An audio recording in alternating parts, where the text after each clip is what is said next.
I territori, con le loro specificità ambientali, archeologiche e gastronomiche, sono sempre più protagonisti del turismo consapevole.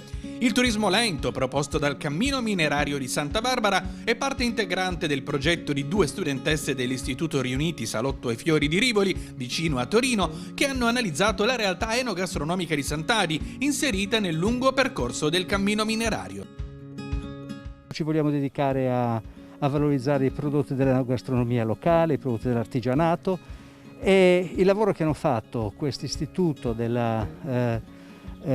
Alberghiero di Torino è stato per noi un buon auspicio e quindi abbiamo voluto aiutare la loro ricerca anche mettendoli in collegamento con tutti i produttori del territorio, in particolare di Sant'Adi. Ed è il turismo lento che fa scoprire i territori. Il fatto che rappresenti il turismo lento e che quindi si possa godere sia del panorama e del paesaggio, ma anche delle realtà piccole che sono le eccellenze però del territorio. E nel centro di Sant'Adi sono tante le costruzioni antiche che sono state recuperate. La manifestazione del Cammino Minerario di Santa Barbara si è tenuta nel cortile di una costruzione edificata a metà del 1800. Un progetto di recupero, restauro e soprattutto rivalorizzazione del luogo, finalizzato a una nuova residenzialità e anche un nuovo utilizzo dell'immobile stesso.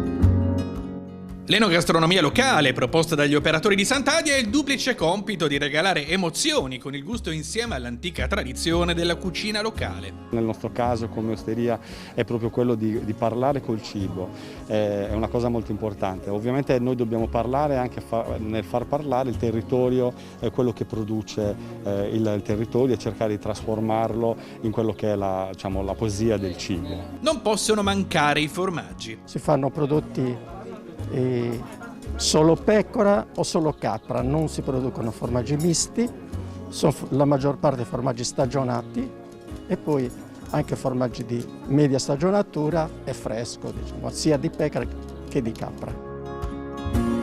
Il vino, con il Carignano, principe dei vitigni di Sant'Adi, diventa connubio tra cibo, storia e tradizione. Carignano, che è un'uva antica nostra che produciamo solo noi nel nostro Basso Sulcis. Naturalmente è un territorio che non ci fa parlare solamente di vino, ma ci fa parlare anche di altro. Con tutti i nostri siti archeologici che abbiamo nel nostro territorio ci fa parlare anche di storia.